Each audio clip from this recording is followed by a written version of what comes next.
ஓம் ஸ்ரீ மகாபெரியவா திருவடிகள் சரணம். நீங்கள் ஒருவருக்கு கடன் கொடுக்கும்போது இந்த தவறுகளை மட்டும் செய்யாதீங்க. அப்படி நீங்கள் செஞ்சீங்க அப்படின்னா உங்களோட பணம் திரும்ப கிடைக்கவே கிடைக்காதுங்க. என்னதான் நாம் பணத்தை சம்பாதித்தாலும் அது நமது வாழ்க்கைக்கு போதுமானதாக இருப்பதில்லைங்க. அதனால தான் நம்ம கடன் வாங்குகிறோம்.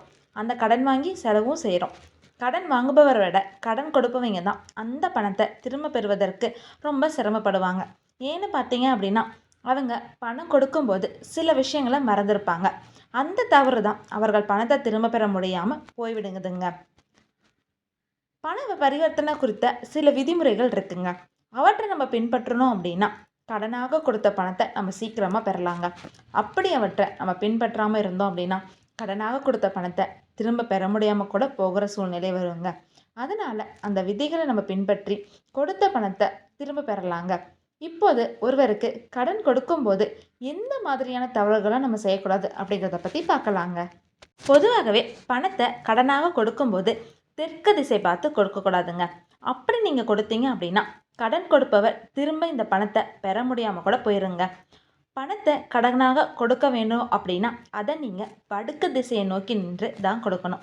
அது மட்டும் இல்லாமல் அந்த பணத்தை பெறுபவர் மேற்கு திசை பார்த்து கடனை பெற்றாங்க அப்படின்னா அந்த கடன் அனைத்தும் மருத்துவ செலவிற்கே சரியாகிருங்க. அதனால் இந்த தவறை நீங்கள் செய்யக்கூடாதுங்க.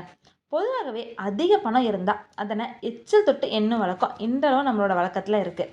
ஆனால் அப்படி செஞ்சோம் அப்படின்னா மகாலட்சுமி தாயாரோட கோபத்துக்கு நம்ம ஆளாகிடுவோங்க. எச்சிலை தொட்டு பணம் எண்ணுவது அப்படிங்கிறது மகாலட்சுமி தாயாரை அவமானப்படுத்துவதற்கு சமமாகுங்க.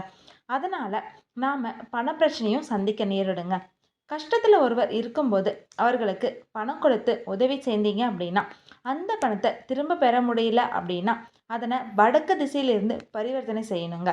இப்படி செய்வதன் மூலம் நீங்கள் உங்கள் பணத்தை திரும்ப பெறுவதற்கான வாய்ப்பு இருக்குது. பொதுவாகவே இப்படி பணம் கொடுக்கும் பொழுது உங்களது இடது கையிலிருந்து பணம் கொடுத்தீங்க அப்படின்னா நல்லதுங்க. பொதுவாகவே நமது வீட்டில் வெள்ளி அல்லது செவ்வாய்க்கிழமையில் பணத்தை யாரிடமும் கொடுக்க மாட்டோம். ஆனால் கடன் என்று வரும்பொழுது நாம் இதனை யோசிக்கக்கூடாதுங்க. கடன் வாங்கும் பலரும் தங்களால் கடனை அடைக்க முடியவில்லை, மேலும் கடனை வாங்கி கொண்டு தான் செல்கிறோம் என புலம்புவதை நம்ம கேள்விப்பட்டிருப்போம். அந்த கடன் வேகமாக அடையணும் அப்படின்னா நாம் செவ்வாய்க்கிழமையில் கடனை செலுத்தணுங்க. அப்படி செஞ்சோம் அப்படின்னா அடைக்க முடியாத கடன் கூட வேகமாக அடைவதை நம்ம கண்கூடாக பார்க்கலாங்க. ஹரஹர சங்கர ஜெய ஜெய சங்கரா, ஹரஹர சங்கர ஜெய ஜெய சங்கரா. ஓம் ஸ்ரீ மகாபெரியவா திருவடிகள் சரணம். அனைவருக்கும் நன்றி.